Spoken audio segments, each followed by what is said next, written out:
Who'd you fool to borrow this race car? I can't get it to start again. There's a pigeon in the fan. Would you lend me a hand? We'll push it up to Shamrock and have Joe take a look. They call him Joe by the book, and I trust him. Fixed my grandma's Cadillac. She threw some exclusive two rods. Didn't even charge her for the block. Accidentally ordered two back in 95. Hola. Vale, pues.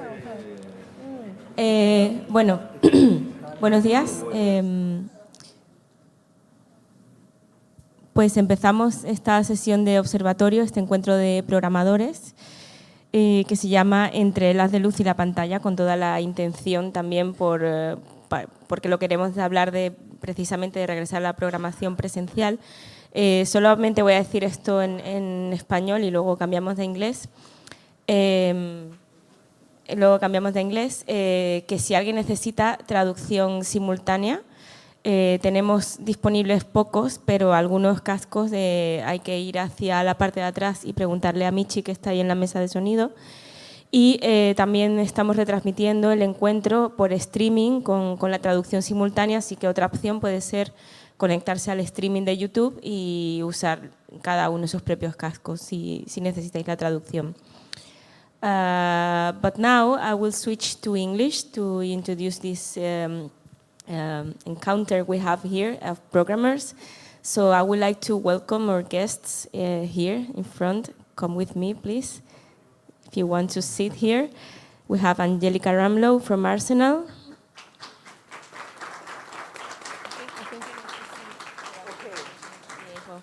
Scott Miller-Berry for Workman's Art, among other things. And Ieva Balode, Baltic Analog Lab and Process Festival. And Brian Konevsky, Experiments in Cinema, Basement Films.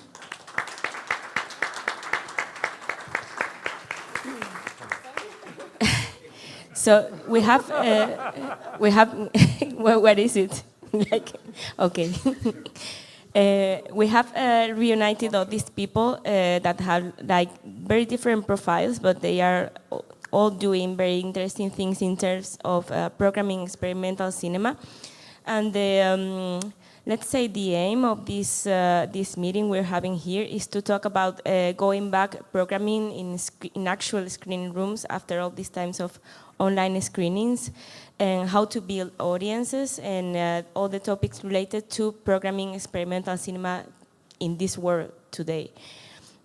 So we are going to start with some presentations of all of them, so they can show you exactly what work they are doing. And after that, I will introduce some topics to talk about programming. And you can also make questions whenever you want to. So maybe we can start with Angelika, since she's right here. So, I mean, yes, you can go there. Yes. Juanma.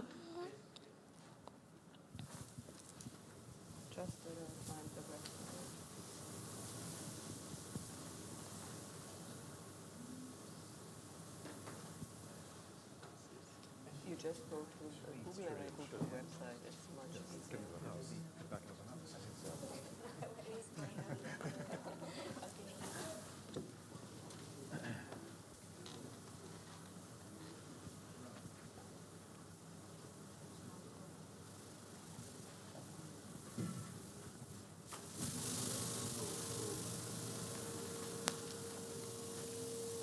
So first I want to thank you for having me here. I really enjoyed the festival and I think your expertise is really profound, so it's an honor to be here. And because the topic focuses somehow on what Elena just told about, I won't talk about everything we are doing at the Arsenal, just briefly that we have a cinema distribution. We work very strongly on archival works, and we run the forum and the forum expanded. And I think one very important topic is how you get audiences and also how you get kind of young audiences. So this is something we are doing with seminars and conferences. And we have like, I just give some examples. We have like an open screening room where people can attend, and especially also young people, to get an idea what it means to work with analog film and how the projection works. And people quite like it, and especially young people are very fascinated because they don't even know what this is, like analog film. And then we do also like workshops with every year with teachers, so that they integrate like the knowledge of, we focus on experimental film and avant-garde film for young children. We also do like workshops in schools, and for example Ute Auernd is one of the artists. We work together with artists. They do workshop at schools, and then they see the film in our cinema, and then we take the film, the analog film, into distribution.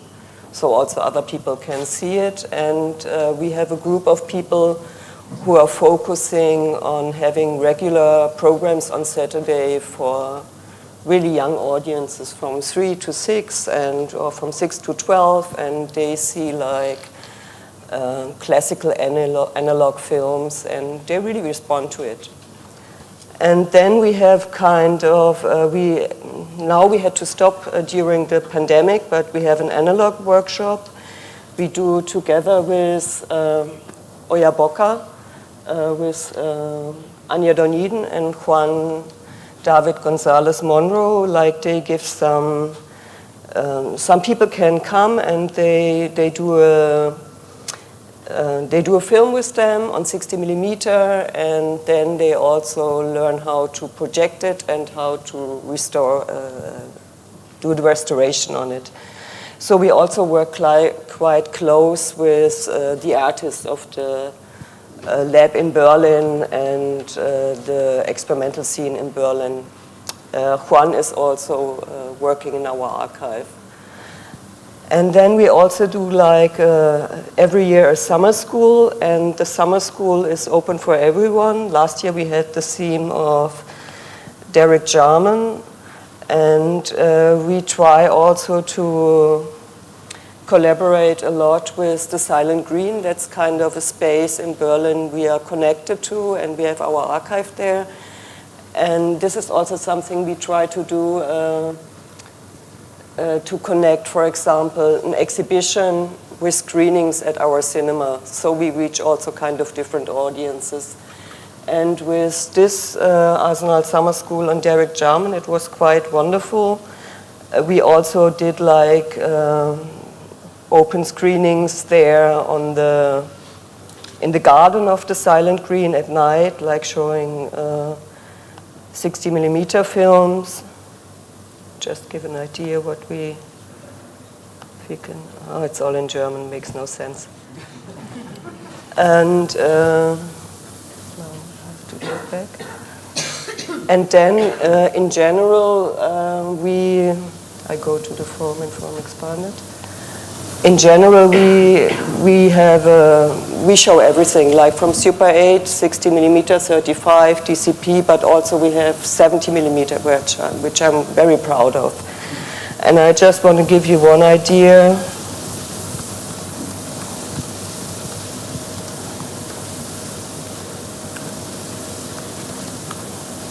I guess a lot of you know her, Margaret Honda. We had her 3 times at the Forum Expanded. And Forum Expanded, like we have the Forum, which is run independently by the Arsenal. It's part of the Berlinale.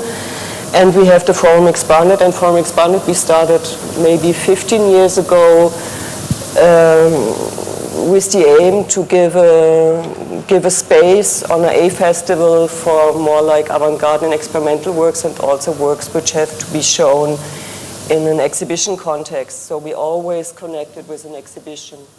And there we showed 3 films on 70mm by Margaret Honda, Equinox, Spectrum, and Wear Spectrum, and the most interesting film was, in my opinion, 6144 to 1024. It was like, I don't know how long it was. It was 2,182 minutes, and so we showed it in a cinema on different slots. And Margaret Honda, she watched all her slots. So every night she could only come to the festival to watch her own film for every night. But I really appreciated that we have this possibility too, to show like 70mm. We also have like every second month we have a 70mm program at our cinema, and people really like it. And in generally, when we go to our program, we always try to show the films, if they exist, as prints, to show them as prints. And we have quite an audience. They check the website and they want to see the film as prints, if it's possible. Of course, often we also have to have a DCP, but if possible, we show it on film. I think that's it for the moment. The very strange thing was that during the pandemic, like, people wanted to rent films, and they just thought that everything which is analog is just available somehow for digital screenings. And we had to explain to them that this is just not the case. If you have a print, we have a lot of films, we just have a print. We don't have a digital format of it. So it was kind of very astonishing for me that they don't understand that there is not everything is restored, and not everything you can have on a digital level.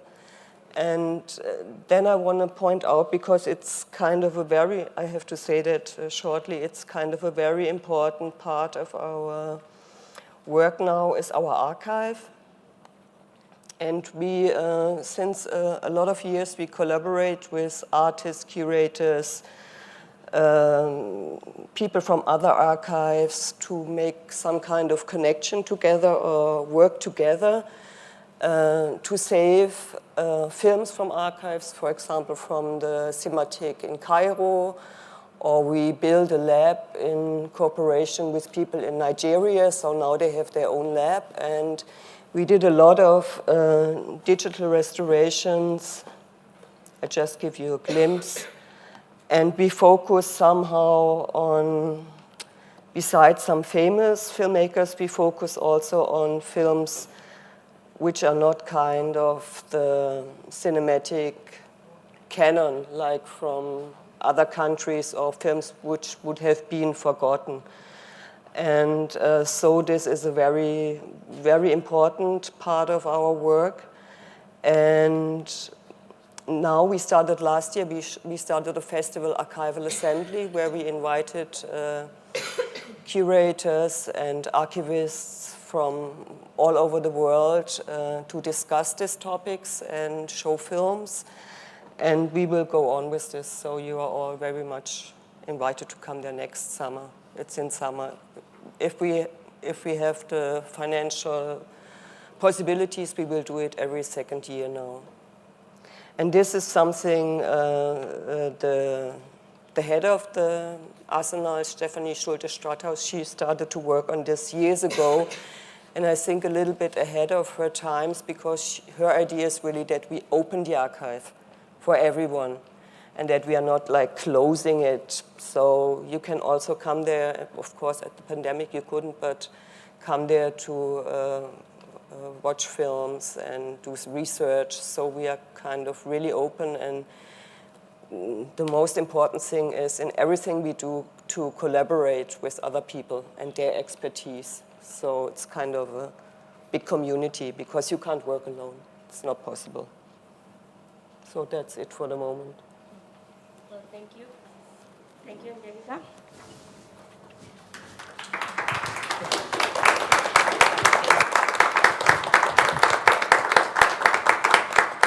So now we will continue with Scott Billerberry, who came all the way from Canada, from Toronto. And well, while he's waiting for the computer for being set up, I want to mention that I met Scott Billerberry while he was directing the Images Festival. And while he was doing something that I think was very special, was this screening called Early Monthly Segments of Robert Bieber's film, which were like kind of a pop-up cinema that happened like every month and had like excellent programming. And I feel very lucky for having been able to be there. But now he's working at Workman's Art, at the Reassemblage Collective, and also at the Film Farm, so he will tell you something about everything that he's doing now. Buenos dias. Check, check. Okay. Buenos dias, bonjour, hello. Honored to be here, really excited. Finding the slide, starting the stopwatch, you know, all the systems. Where's my coffee? Okay. Really honored to be here, really excited. Thank you to Elena, to Ankel, to Nella, to the ACE. Very, really flattered to finally be here. It's been a life goal. I'm Scott Billerberry. I live in Toronto, Canada. Takaranto, the traditional name for the place. I'm going to try to keep this on time. And I'm a film nerd. I'm a film festival nerd. I've been working in festivals for 20 plus years, which does not mean I know shit about festivals, but I know what I've gleaned and what I've been lucky to absorb from lots of amazing people over the years.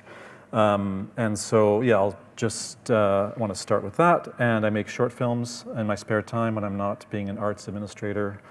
I like to do these kinds of talks and kind of frame them with problems. Not because I'm a pessimist, I'm actually the opposite. I'm quite an optimist, usually. Pisces. It's complicated. So, but I like to pose questions because I think it actually leads to hopefully deeper discussions and kind of trying to build better futures, right? This is what we're doing when we are working in film festival culture, whether we're a festival or a distributor or a film workshop or a screening series. So in response to the questions we were given, my concerns around analog film are access to film stocks and equipment and projectionists and knowledge keepers.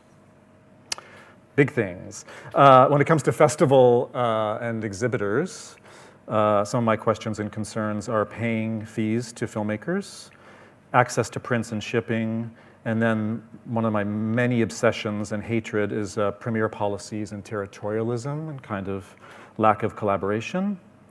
And then the last question is huge, you know, online, offline, Corona times, how to reach new audiences, how to get younger people involved in, you know, non-commercial, non-traditional, so-called experimental work.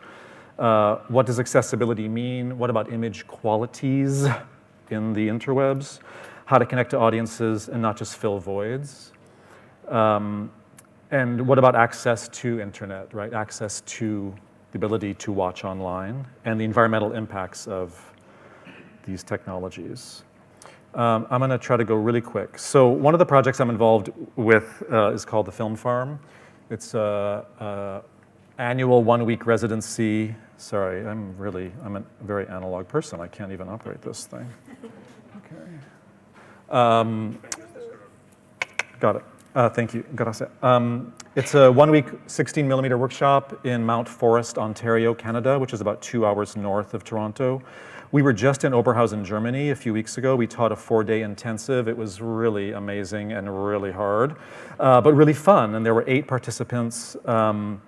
We started in 1995 it was a workshop only for women to learn 16mm filmmaking to try to debunk the male-dominated industry and the all of those issues that are still with us, of course.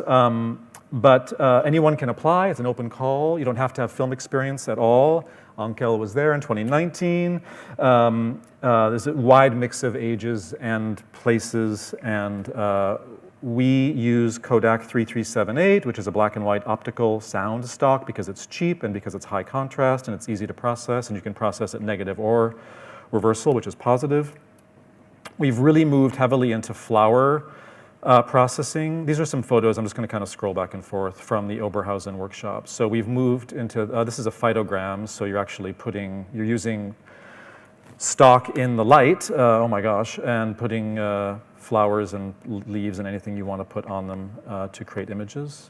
Here's an example. We've moved toward developing the film with flowers and plants to move away from the toxic systems.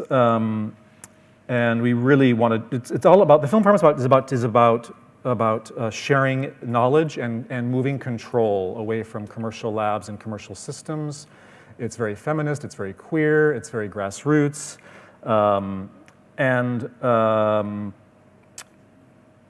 What is the future of film stock? So kind of back, again, I'm going to try to connect each section to a question, So a question, there's an important labs international movement, community, could that community team up with someone to bulk buy a couple of stocks and then kind of brand those, so to speak? I hate that word, but it's like basically trying to leverage access and then lower the price for people who want access to these stocks.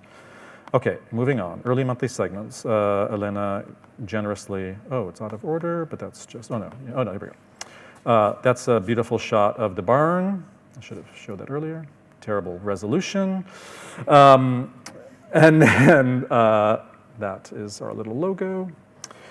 Early monthly segments was a 16 millimeter monthly film series that started in 2009 until 2018. Catherine Mackay, Chris Kennedy, and myself. No funding. Our goals were really to share 16 millimeter work in a non-traditional, casual setting, keep it cozy, keep it informal, make sure there's food and drink available, and we would give away door prizes every month. Free things. Who doesn't like free things? So there's Daichi Saito. I think some of the things that we were good at and challenged by was, we all had access to equipment through our various personal collections or the places we worked. Chris is the director at LIFT, the Liaison of Independent Filmmakers of Toronto. We all worked at the Images Festival at different times, and that's kind of how we all got to know each other. And Images owns projectors, and LIFT has projectors. We had a lot of helpers always who were sharing prints or carrying prints. I have a great memory of Angelika bringing an Anand Patwardhan, amazing doc called Prisoners of Conscience, to Oberhausen so I could carry it back to Toronto. I passed it off to Light Industry in Brooklyn. But this is like the informal ways that, these things can happen if you're willing to be, I don't know what that is, crazy or just committed. Crazy is complicated. That's Heng Jun Lee from Seoul. That's Heng Jun Lee's setup. That's Taka Imura from Japan. That's us setting up. That's Helga Fandrel there on the right in the white. That's the original space we used. Very, very small. We graduated to the ballroom at the beautiful Gladstone Hotel since 1889. Okay. Challenges of working this way. There we go. That's a nice one. What are the challenges of working as a collective with no money and figuring it out as you go? Burnout, volunteering, which is, we all do that. And then, life changes come along and work and paying bills and costs go up and audiences wane. We found over the years, we did it almost 9 years, pretty much 9 years. And at a certain point, our audiences just started to wane. This happens, right? The current festival I work at in my day job is called Rendezvous with Madness. It's the world's first mental health, addictions, wellness, and recovery focused film festival. I didn't name it, but I wish I had, because it's an amazing name. In my humble opinion, I'm biased. But we show a lot of films about these things, and then we're in some ways known more for our discussions. We like to get into it. We like to engage the audiences, ideally with the artists, of course, and we also like to bring in people who are connected to the themes or the approaches in the film to, again, get into it. I'm just going to go really fast because this is less experimental, so to speak, experimental in a different way, maybe. But it's connected more to the more recent issues around online, so I'll try to tie those in. We like using non-traditional spaces. This is a rear projection at St. Anne's Anglican Church. That's a talk. It's an example of we have ASL interpretation, we have live captioning, so we try to make our programs as accessible as possible, which in an online space is very difficult. I'm sorry I'm talking so fast. Guest from Japan, guest from France, back to the church. Showing this work online the last 2 years has been really difficult for us. We are an analog organization in the sense that a lot of our audience, they live differently. They live closer to the edge, right? And whatever those edges mean to you. And it's like, we need to be in the room together. We need to give them transit tokens. We need to provide food. We need to provide, it's about being in the room and creating community that way through film and art. So not everyone has a cell phone. Not everyone has a computer. Not everyone has internet. So for us, putting these films online has been very ethically complicated, not to mention technically complicated. Some of the problems we've encountered are geo-blocking, getting proper captions for the films. We provide what we call supportive listeners. So if someone is either in the cinema or at home watching a film and they're feeling upset or something's connecting with something that's intense for them, we have someone available on the phone or by email or text that they can reach out to. This is an example. Our organization is connected to Canada's largest psychiatric and addictions hospital, so we like to do screenings. Luckily, we're separate from the hospital too, because it's complicated, but we like to do screenings. This is a screening in the hospital for clients and for staff. We have no premiere policy. We have free submissions. We pay everyone a screening fee. Our cash budget is approximately 200,000 euro. Last year, we paid 40,000 euro in artist fees. Sorry, 30,000 euro, 40,000 Canadian. 30,000 euro in just in fees to speakers, filmmakers, presenters. That's me on a panel about an intense documentary about pedophilia, because we like to go there. We like to talk about really difficult things. In terms of festival issues, one of my issues is something has happened over the years, including at places like Forum Expanded, festivals that are committed to premiere policies that then force the filmmaker to make decisions about where they screen their film first. And what happens in Toronto, we have 100 film festivals, which is incredible, of course, lucky, but it's also problematic because then people are fighting for the right to show the film first. For what? To brag about it, right? To say, we showed it first. Well, who gives a fuck? I mean, with all due respect, it's like, what? That's what I call festival ego. The festival wants to brag about that, but that's not privileging the artist or the audience. Because what happens in Toronto is most films play once and never play again because of that bullshit. But that bullshit is dictated by the market, right? By the commercial. Sorry, I'm getting off myself here. That's dictated by the market. And so my issue with places like Forum Expanded and the wavelength section at TIFF is that they're forced to accommodate a market issue for experimental work. Submission fees are hard. For example, Nazli Dinchel, amazing filmmaker, they recently said that festivals are funded by rejection, right? Most festivals show 1 to 10% of their submissions, paid submissions, roughly, and that and they also give an amazing example of the fucked up economies of festivals. When their film was accepted by the Melbourne International Film Festival, they live in the US, Turkish-American filmmaker, and they said, oh, can you just rent the film from Lightcone because it'll be cheaper in terms of the shipping and closer? And they said, no, we will not rent the film, you will not get a fee, ship it from Milwaukee, we'll pay for it. And they were like, but the shipping from Milwaukee is $400 US return. Lightcone is charging €60 for the film. And they were very public about this online. And they refused to rent the film from Lightcone, but they would pay $400 US to ship the film. So they pulled the film. They said no. So my idea, again, back to my questions, is, can the film festival world move toward what sometimes works well in the music world, which is musicians get a guarantee and they get a percentage, right? So the minimum is the fee, €60 in this case to Lightcone. And then if the festival sells out, because some of these festivals do 2, 3, 4 screenings, then they should share a percentage back to the filmmaker. Last but not least, I'll be very fast, I know I'm late. My current collective is called Reassemblage. It's a very itinerant, very part-time screening collective, and we started in 2016 just trying to fill the gaps. And what's been interesting since COVID is that we've really prioritized offline. So although we are starting a festival in August called Diffusion, submissions are open, no fee, but we're going to pay you. We're actually okay. This is an example of our screening, our most recent screening of Siming Liang's Days on a patio last summer, end of the summer. Smaller is okay. It's okay.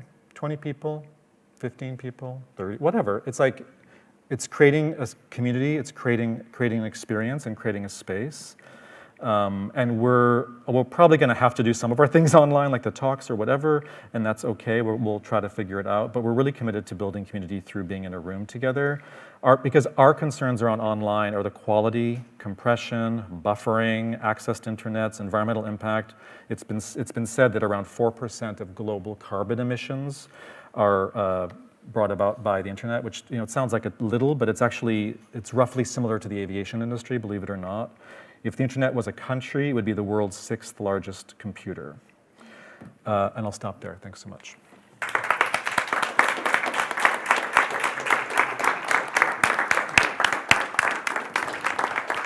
Well, thank you, Scott. So many interesting topics that you just touched. Maybe we can continue with Ieva Balode from Baltic Analog Lab and Process Festival. Besides of having created this artist-run lab for analog film 6 years ago, she's also running a festival and showing films and also working in educational projects. So she will explain that to you now. Hello? Is the mic working well? Yeah? Should be. Can you hear me well? Okay. Yeah, let's open maybe the presentation first. Or is here? This one. Yeah, so firstly, I'm super excited to be here, and it's always such a pleasure to meet like-minded people. It feels like having more, expanding the family that we're part of, and it's always super, super nice. So thank you so much for inviting me. I'm going to share my experience in making a film lab in Latvia and also a festival. So I will just have a little introduction about who we are, and then I wanted to also share 3 projects that we did during the pandemic, which maybe can be encouraging for other people. So we are a film collective called Baltic Analog Lab. We were formed in 2016, and basically, when we started, there was no community. There was nobody who could hand process films. There were some filmmakers who would make analog films, but they would do it, on their own, and they would send it to commercial labs. So there was no community, really. So what we had to do is to start creating the community. And the best way of doing it is by education and also bringing people who are already experts of the genre. So we started with film screenings on the beginning, and we brought some filmmakers from Europe to show their films in a local cinema. And then we eventually started to organize summer schools and workshops. We have some friends in Lithuania who are our neighboring country, and they were already having some background with working with workshops and analog film. So we started to have the first summer school, and then people who attended actually wanted to continue. So we started to look for a space, and then in 2017 we found a space, And then, yeah, we're there since then, and we keep on attracting more and more people, and it's mainly quite young audience that was growing up with digital media. So for them, analog is kind of like a new media, which is quite exciting. So at the moment we're about 20 people, but then the most active ones are probably like 7 or maybe 10. And then basically we provide the space. We have 2 dark rooms, we have a screening room, we have 1 light working room and beautiful yard. It's a very beautiful place in Riga city. It's a little bit kind of like a workers' district, so we're very happy to be there. We like to call ourselves education center, because we really want to provide the place and space for people to learn about analog film, because we believe that's the only way how we can let the film live and survive, by sharing our knowledge and providing a space and making it more accessible. And then, of course, we also organize events. We run a festival called Process. I didn't bring the catalogs, I'm sorry, but we run the festival since 2017. It's been 4 editions so far, and now we are running it every second year, because we have 1 year with the festival and 1 year with the summer school, which is also an important project. And then we also we have a little archive. I will briefly tell also about that. So here are just some images of our collective. These are our people, some screenings and events. And then, of course, very important is the darkroom time, and spending a lot of time in the darkroom and teaching about it and sharing the knowledge. And we have, everything is DIY. We build it all by ourselves. We have Lomo tanks, and we mix the chemistry. The great thing about the kind of post-Soviet republics is you can get the craziest chemistry, and it's so easy, it's like the most toxic stuff, but we can get it, I can write an email and they will give it in the same day. It's like, which of course is not environmentally great, but for the medium, sometimes, you have to try these things. You're using so little, it doesn't matter. Thank you, Richard.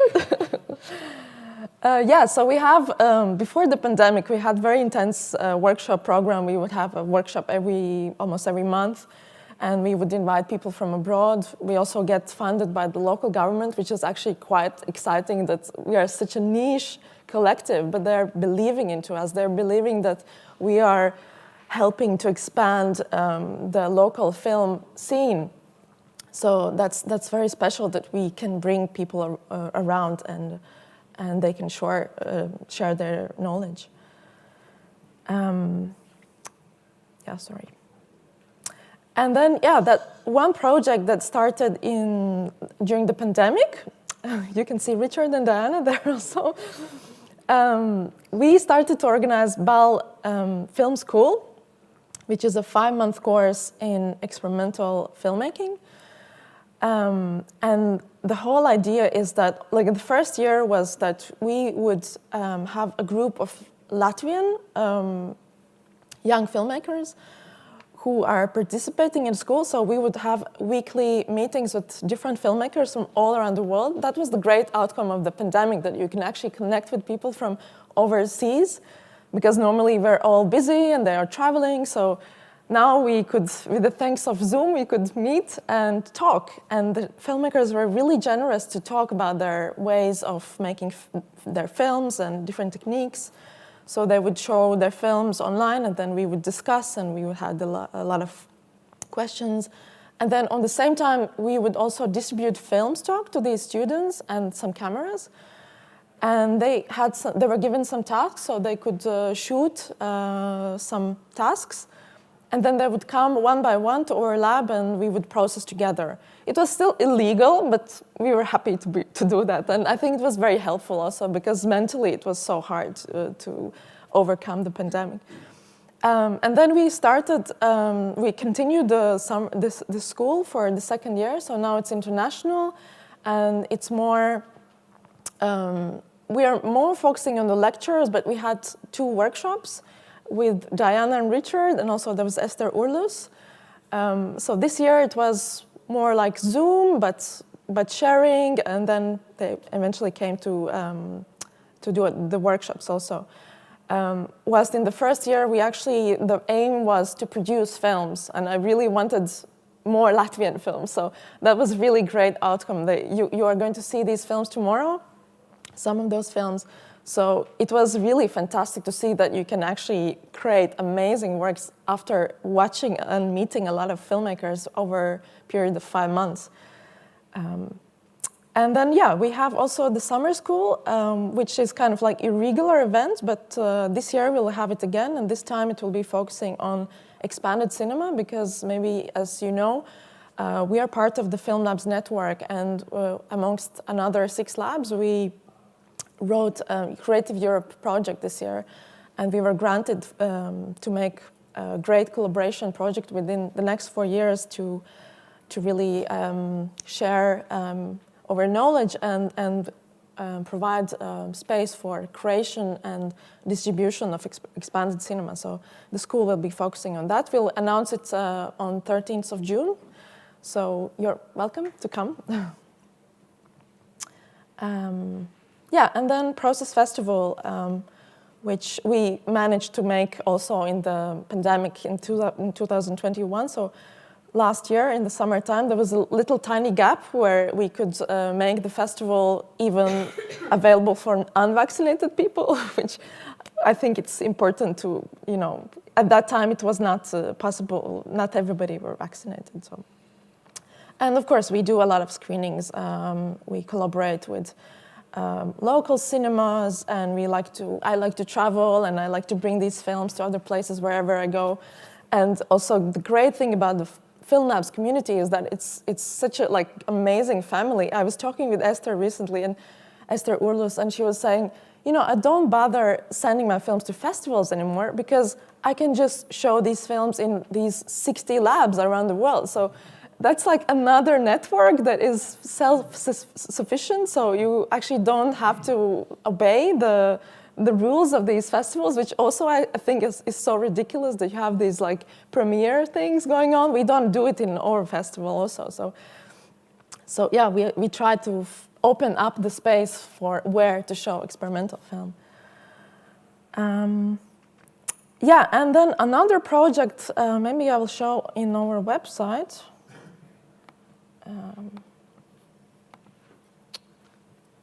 Maybe I can have assistance. Every MacBook has their different kind of Chrome. This is all your. Yeah, perfect. Thank you. Yeah, another thing we did during the pandemic, we were granted this special grant to research Latvian experimental film history. So that's a collaboration with Latvian Film Archive. And they have this fantastic collection of amateur films that nobody has ever really researched. Actually, they started a year ago. They already made some research. But then we have some members who are working in the archive, and we found the most amazing films. As I said before, we thought that we are kind of in a country that has no experimental film culture. And we are also, of course, used to looking at experimental film from the Central European or American or Canadian, perspective. But there are these peripheries that has also experimental film culture. And only because they have never been published or nobody has written about them, doesn't mean they don't exist. So our intention was really to find, what is our language, what is our background? And we found amazing films. There are really early feminist and queer films and crazy punk films and beautiful, beautiful work. So this is all available online. You can watch these films in our website. So yeah, that's a great project that we did during the pandemic. Another thing that was quite fun, and this I will just close my presentation with that. We had, of course, for a long time, we didn't know what to do during the pandemic because we want to really show our films on analog formats, and we don't want to obey and start screening our festival online. We just refused to do that. So we had to think really like how can we still engage with the people and provide something that they can do by themselves at home. So we were inviting people to attend our online workshop for echo processing, where this time it was just photography. So we had 3 similar cameras with the same film inside. And then we would make 3 shots, and it was like a collective work within our lab. So we would make 3 similar shots, and then we made an online session where we were processing these films using different echo processing ways. So we had like beer, we had, I think we used dandelion, and then we had also coffee, of course. And it was amazing. We had like 4,000 viewers, and people actually really processing these films at home, and because we collaborated with this amazing brewery, which is next door to our lab, people really went to this brewery and said, "I need this beer." It was shown in this project, so so that was fantastic. And we keep on collaborating also with the brewery, and they have amazing space next to us, and fantastic results. You can maybe see them if you want to. Yeah, maybe it's good to show. I will show just like briefly in our Instagram account. Okay, maybe not today, but you can see like the results were fantastic. The beer, craft beer, stout beer is the best. It's like Rodinal. It's amazing contrast. We were super impressed. So yeah, I think that's it. Thank you so much.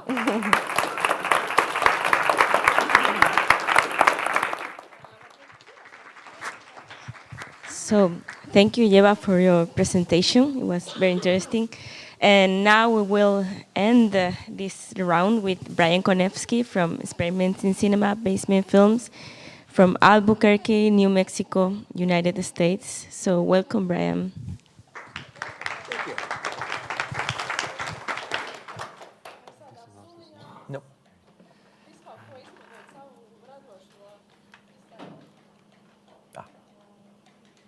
Oh, not that. Yeah, that one.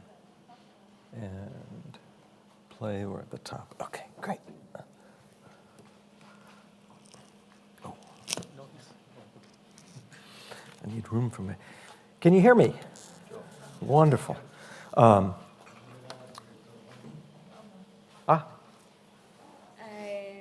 Problem? The screen, not off. Yeah, the projector.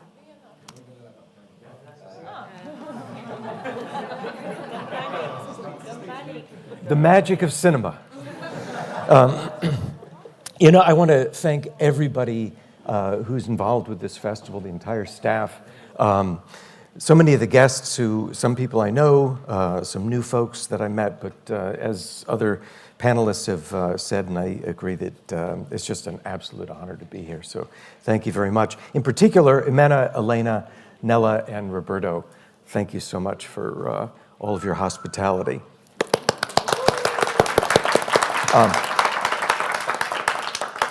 I made some notes because I want to be honest. Keep me honest. So for this, I thought that I would introduce you to some of the varied activities that the 2 organizations I run, Basement Films and Experiments in Cinema, have been involved with. But first, a short while ago, I wrote a chapter for a book titled Film and Domestic Space that was published by Edinburgh University Press. My chapter was titled High Fructose Cinema and the Movie Industrial Complex. To address the title of this panel, which I really love, Between the Light Beam and the Screen, Programming Experimental Film, I thought it might be interesting to read a short passage from that essay. Sitting in the dark, I often gaze up and into the light flowing out from a projection booth. The tango-like dance of smoke and dust captured in that radiant stream makes any psychotropic drug experience seem tame and insignificant. In my mind, this fantastic light show embodies the essence of a cinematic experience. Unfortunately, most popular films, with their need to over-explain plot lines and deliver flaccid narrative arcs, leaves me weary and unfulfilled. But in the projected light stream, amongst the pirouetting particles and dancing dust devils, lies the promise of real contact.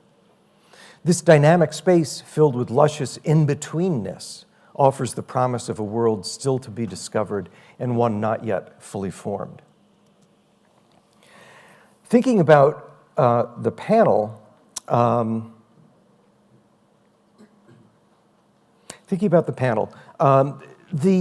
microcinema movement of the 1990s, that is, thinking about the panel and my experience coming into this, the microcinema movement of the 1990s, what I meant to say was the panel that you had last year that was all about microcinemas and maybe making a bridge between that panel and this one.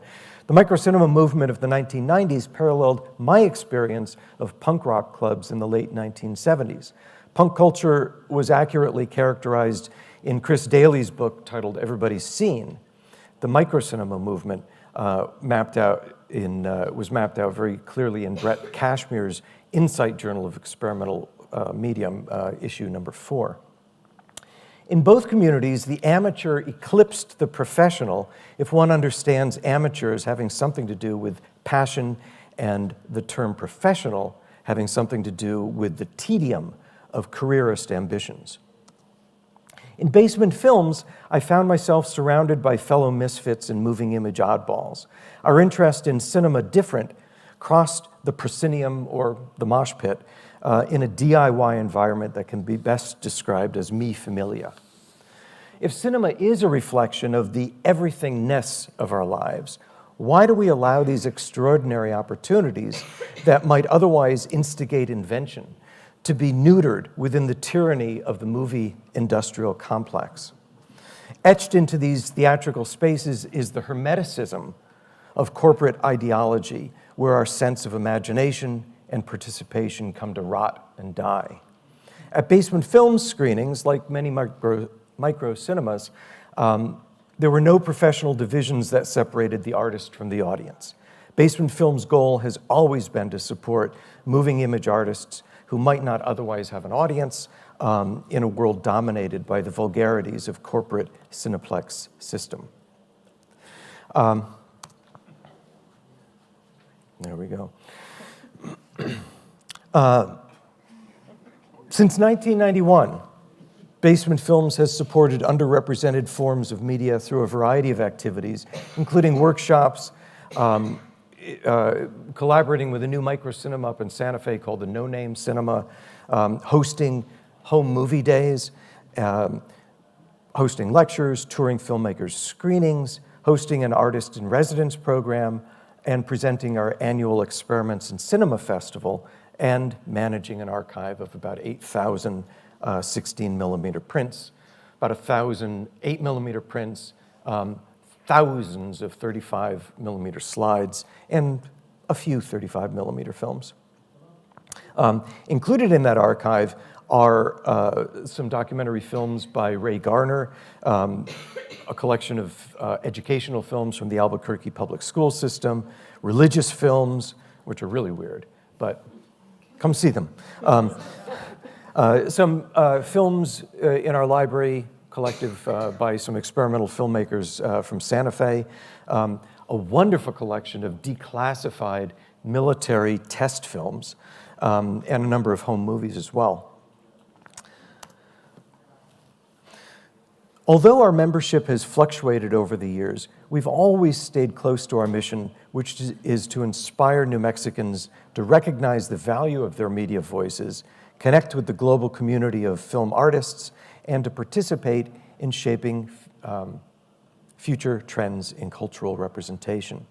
Note that some of the Basement Films alumni have gone on to start their own festivals, manage film archives, teach in academia, I like to call it academia land, and become filmmakers themselves.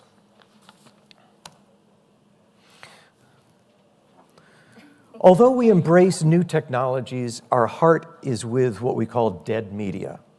Much of this equipment films, projectors, splicers, telecines, etc., we acquire from auctions of outdated military equipment in and around New Mexico.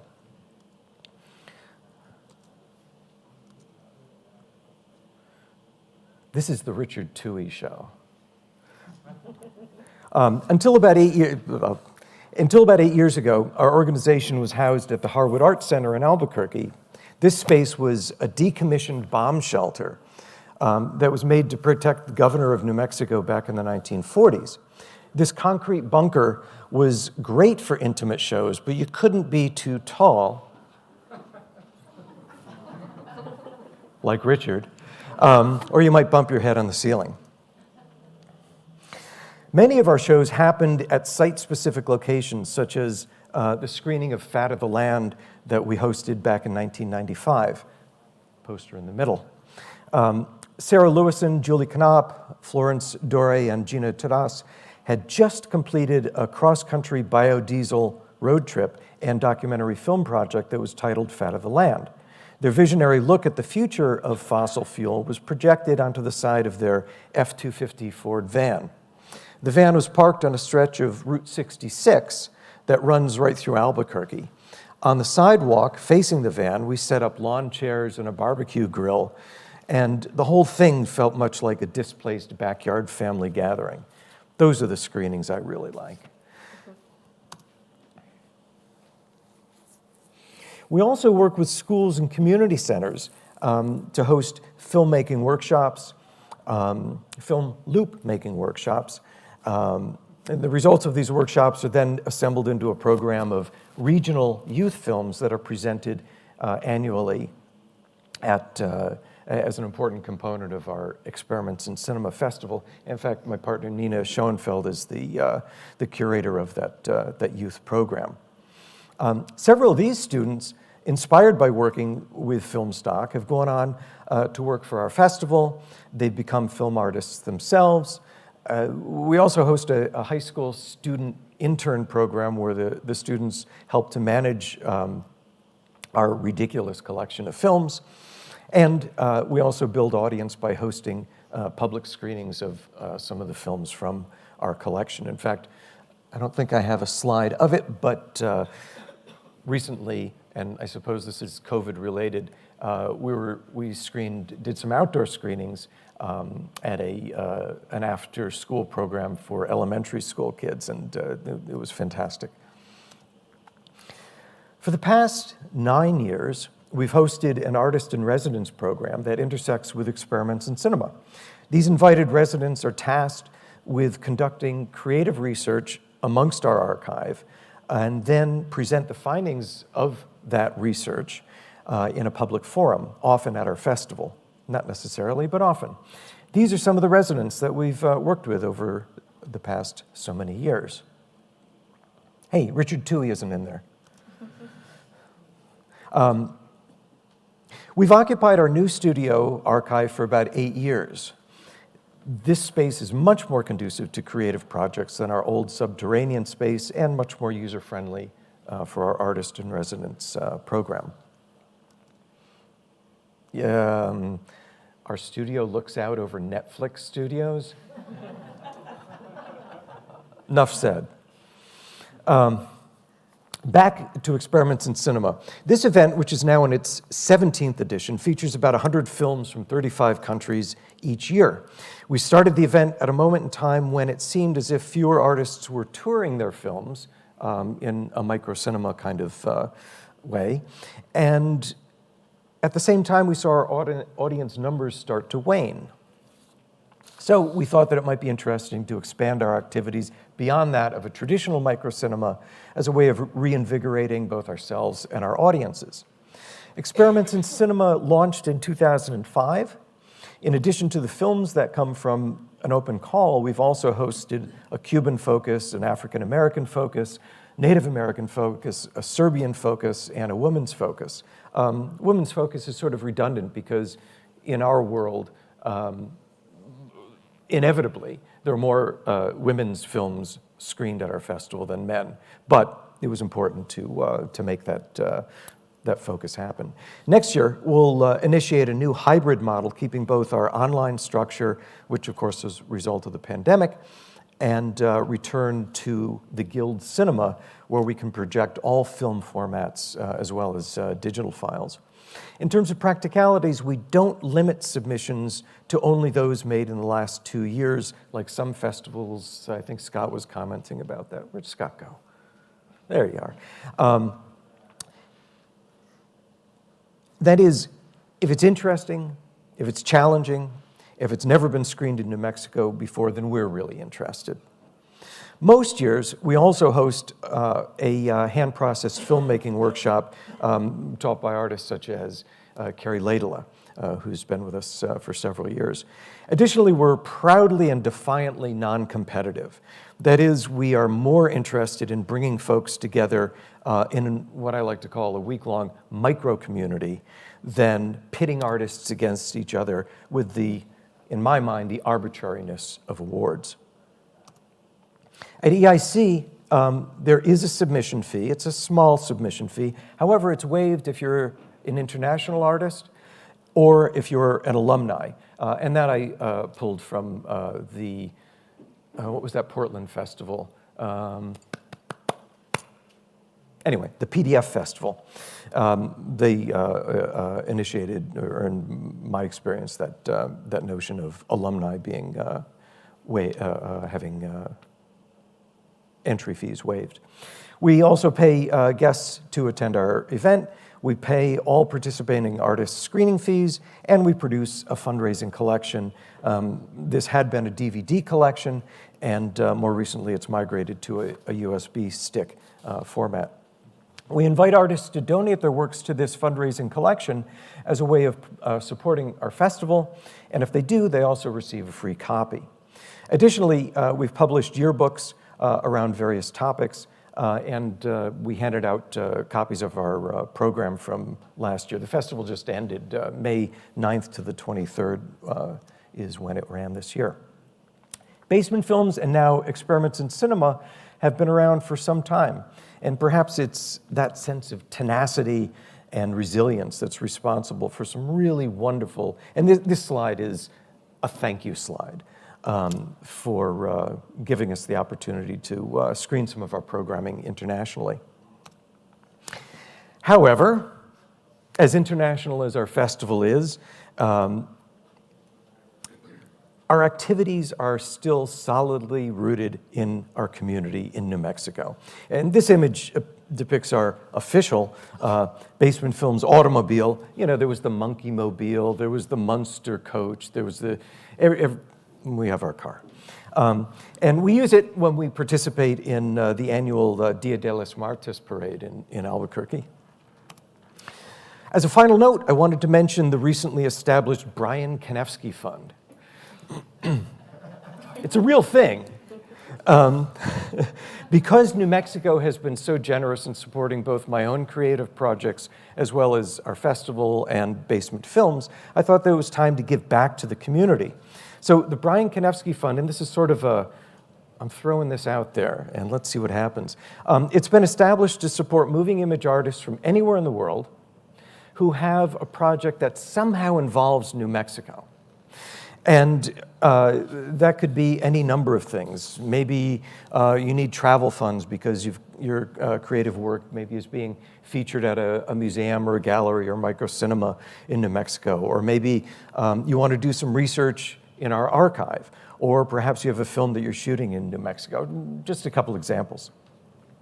At Experiments in Cinema in 2023, next year, we'll be announcing our first award. And at the moment, we'll be giving out annual awards of $2,000, and we're hoping to bump that to $5,000 in the coming years.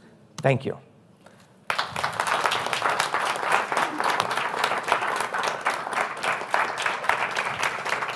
Well, thank you, Brian, and I want to invite you to come back to the front, you all the panelists, so we can have a little discussion here. And yeah, well, there are a few things that are resonating from this talk to me. One of them is like how you all work with your local communities and also with the local resources you have. That thing you mentioned, Ieva, about the Soviet chemicals, for instance, or maybe collaborating with the community, as Brian mentioned, well, among other things. And also another thing that is interesting to me is how you all, in your particular way, are fighting against some kind of hostile things that are happening in the festival world that maybe most festivals aren't aware of. As you mentioned the thing, Scott, about the premieres and also about the fees, and you, Ieva, mentioned about the thing about creating your own circuit, you know, in the margin somehow. Well, many interesting things. But, well, first of all, I want to give you the opportunity to ask questions if you have any. You know, to give room to people to participate, not only us. But, well, one of the goals of this panel was to discuss the strategies we all adopted with the circumstance of the pandemics, and since we are like, we all are very interested in analog film and experimental film, how you cope with this new circumstance of not being able to gather in a room. So, well, I don't know if you have any thoughts about this. We all try to do some online things because we want to keep on existing, though we particularly did have some editions during the pandemics, but very reduced compared to this one, for instance. So, well, I open the conversation for you to participate about, you know, being able to gather in a room, how do we cope with this situation, being so based in the community, analog film and experimental film?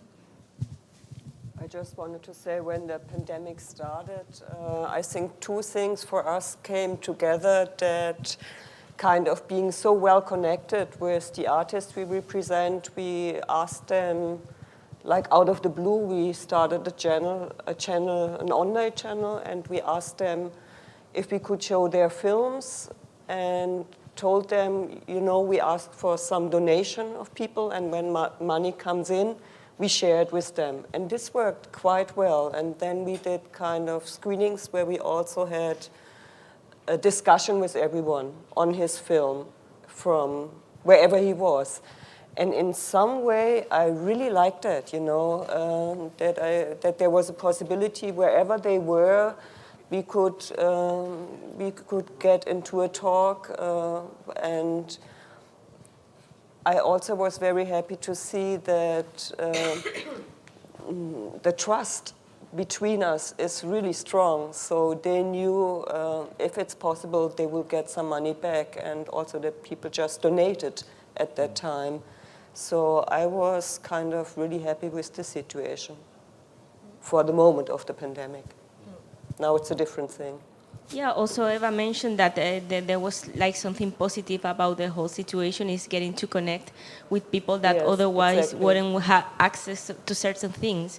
That also touches with something that Scott mentioned, that is having the ability to actually project film, which is not that easy because not everybody have access to equipment, prints, and foundings, and projectionists. How important are projectionists? So, yeah. One of the things that, is my mic on? Okay. One of the things that we discovered that was really interesting for experiments in cinema during the pandemic, and so we've had 3 years of online screenings now, and this last one was often at a festival when you have the question and answer. I like to call it thoughtful discussion rather than Q&A. Just stay away from all that industry jargon. When we have thoughtful discussion at the end of a program with whichever artist might be present, you know, maybe you have 5 minutes, maybe 10 minutes, and then, you know, all right, we've got to end the conversation because the next program has to start. What we did was have recorded Zoom conversations with whichever artist might like to participate, and they often went on for an hour, maybe an hour and a half. And we attached that to the end of each program, and we got a lot of very positive responses about that. I thought, we're going on too long, but people really enjoyed that. So we're going to continue that next year. Even though we'll be back in person, we'll have these longer, protracted conversations online that people can access as, I guess, an addition, adjunct to the festival itself. Good. One example I'd like to share, I know it'll come on. Toronto is home to the 8Fest, which is 8Fest Small Gauge Film Festival, which only shows Super 8 and 8mm films and blow-ups, but they only show on film. They don't project video. So Corona time was a crisis for the 8Fest. But in 2021, after a lot of stress, they did decide to do 4 programs online, just to keep the festival going. Canada's lucky to have a lot of public funding, taxpayer-funded public funding. And so, a good thing, bad thing is that, if you get the money, then you have to do it. So, the pandemic, of course, makes that more complicated. For a festival like the 8Fest, that's, online. But what they did is they did 4 programs. And I just happened to be involved because I was one of the projectionists. So we pre-recorded, with the filmmakers' consent. That was the thing. They had to get consent from everyone who was willing, right, to have their film transferred, or they could submit their own transfer. And then they did 4 programs, and they just did 2-hour timed screenings online. So it was just like, you had to be online at those 2-hour intervals. They had 2 programs of new work, recent work, 2 programs of historical work. And then they did pre-recorded Q&As, which I also really love as a viewer. And their audience was larger in this context than it was typically when the festival is in a room. And I think that's something I just want to quickly add is at Rendezvous in 2020, our online was exclusively online, of course. Our audience numbers were surprisingly good and very global. We really fought against geo-blocking as much as we could.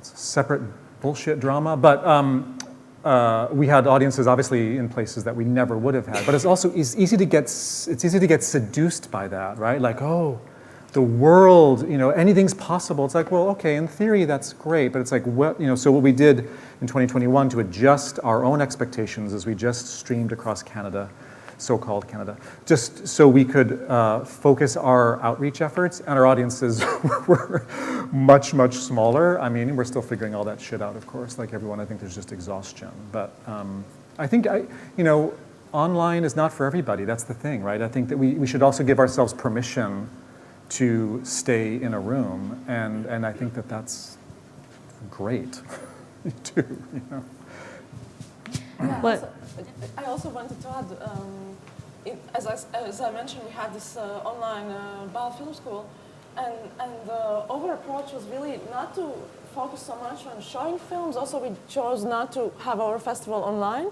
but to encourage discussions, which I think is so important, because sometimes, especially when you want to attract new audiences, they're not they're not prepared to see these films. So I think it's really great to meet these people, and they're sharing and they're explaining why they're doing it and how to see these films. And I think that was the great outcome in our case, that we really could talk about it, and they could share their experience. So I think maybe that was the great thing from doing things online, to encourage discussions, and people would do it even more than wanting to watch the film. So, yeah, I think that was good.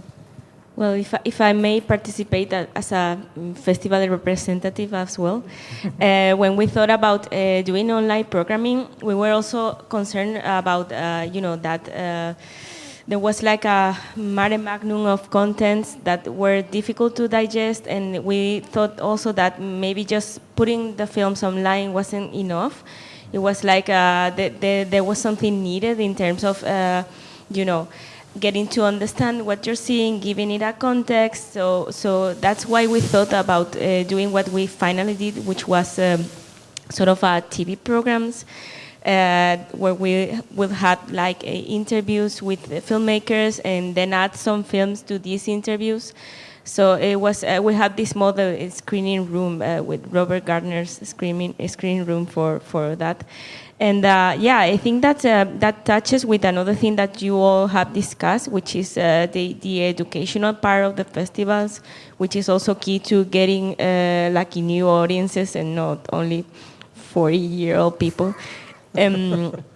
40. Yeah, and I think that's something like very key, how to get a new audience, because we are all sure that everybody will be like as enthusiastic about experimental film as we are if they get to know it. So maybe you have something to say about that.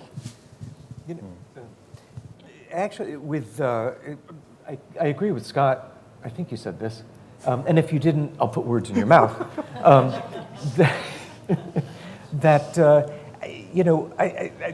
not an online guy, and I hesitated to put our festival online, but we needed to honor the artists who wanted to screen and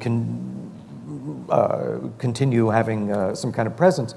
We saw our numbers, that is our viewership, increase by sixfold over what we would normally have in person in that micro community that would create. I thought, shit, now we have to honor and respect these people. So that's why next year we'll have, and we haven't determined how to do this. Maybe some of you have some suggestions. Do we have an online version of our festival happen at the same time as the in-person, or do we do it maybe a couple weeks out? But we'll continue doing that to honor and respect those people those additional folks who did tune in. Yeah, but one thing to that is that this is a lot of work as well, to do the online thing. It may seem easy to make just put something on the internet, but it's not that. And maybe this is like insider information, but I'm sharing this with you, which is we didn't do that this year because we don't have the capacity to do 2 festivals a year, the same people working and the same money also, because it may seem that this is free, but it's not. It's not. Getting to stream something is very difficult. In fact, we're streaming this, by the way, and it's not easy. Yeah. Maybe I'll just quickly, in terms of attracting new audiences, one thing we've been doing at Rendezvous with Madness since 2017 is we do an annual program called If You Ask Me for people between 15 and 30 to make a short film about their own mental health, addictions, experience, journey, life. And we pay them a fee, and it's about a 8 to 10 week kind of a residency mentorship project. So we don't assume anyone's ever made a movie before. So they learn how to shoot and edit and light and sound, and then they get to show their film at the festival. They get a fee for that, and they get a fee to do a talk, and they get a pass, of course. And so that's kind of one way, of course, to encourage people to make something connected to their lives. It's one of the only programs where people are under 30 or 40 or 50 at the festival, because of course their friends and family and associates are all there. And I thought about something else that someone just said. Online something. Oh, I mean, mental health related film festival, putting a film online about virtuous pedophilia as just one example, like it's like a very complicated, right? And like we do our own, it's complicated, right? Because we don't want to restrict, we don't want to be that, we have to check the censor that's in all of us, right, as humans, right? We all have that ability to, or that, need to censor ourselves and what we do, but we also want to build awareness and discussion for difficult things. So it's something that, online I think there's so many factors, right? It's like, yes, and it is like running a second festival, like like it is parallel two festivals with the same staff almost always, right? And it's really hard. Yeah. There's a question over there. Do we have a microphone for the audience? Yeah, okay. Hi, first of all, I don't know if you, yeah. It's more like a comment, not so question.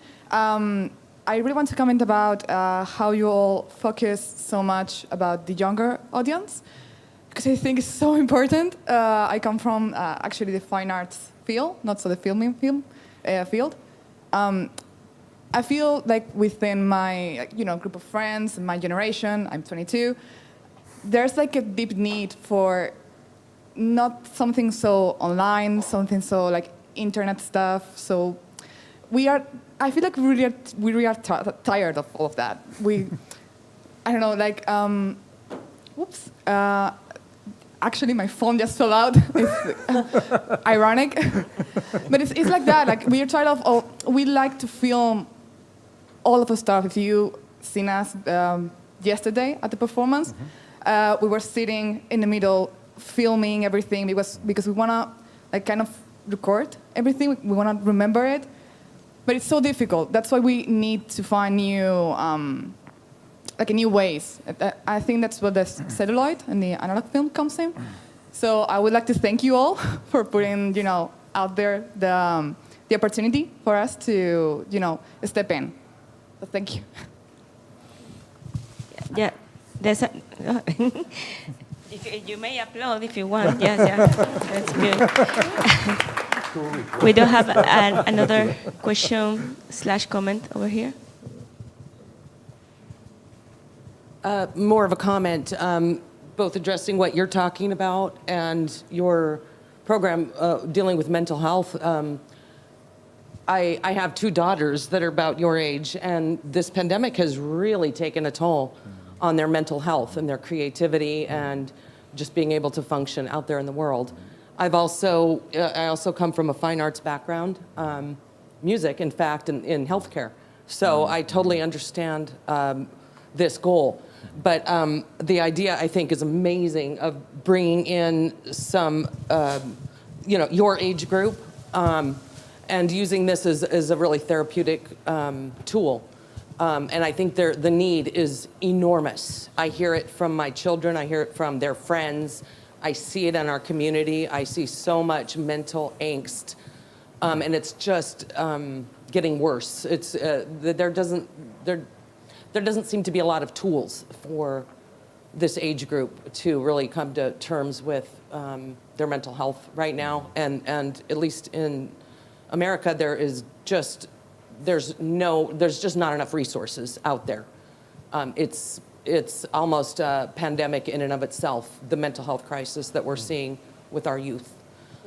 So thank you to all of you for really considering how we can use this type of art to help.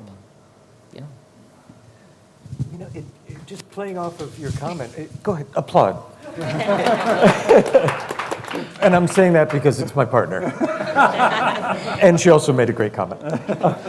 But I'm thinking about Alex McKenzie, who used to run the Blinding Light microcinema up in Vancouver.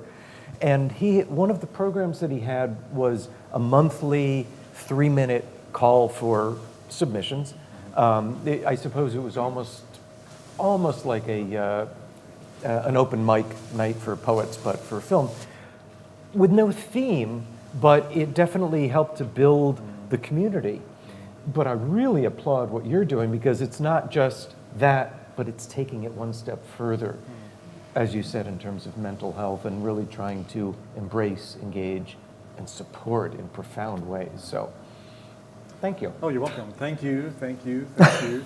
I mean, like, we're here in this room. It's like there's nothing like sitting in the dark with other people, right? Mostly strangers, like, and having that experience that Brian, you so eloquently led off your talk with. And so, yeah, I mean, for Rendezvous with Madness, it's like film is the perfect medium to talk about health life, like this is, it's like, it is just a part of our lives, but it's like, almost everyone has a reference point for film, regardless of, whether they're 12 or they're 80. It's like, it's a reference point. And then to create a space for also for long discussions, right? To talk through difficult things and learn from each other, like we're doing here, is great. I want to respond to one of Elena's questions at the top, but I want you to keep going too. I don't know how much time we have left. No time. 0 time. So, no, the thing is that this goes back to what Brian was saying before, that we never have enough time for talking in the festivals because we have to run to another thing. But, well, I want to thank you all because it has been like really inspiring to hear all your experiences, and I have like many thoughts in my mind now. I guess you all do as well. But now we need to darken this room because Philipp Fleischmann from Vienna, Austria, he's going to show his films. So I invite you to continue here with us because we're going to see a little bit of Philipp's installation and also his films. And yeah, this afternoon we will be at the Porto screening room since 4, and at the night we will have the performances, and I will stop here because we really need to go. Thank you all. Thank you.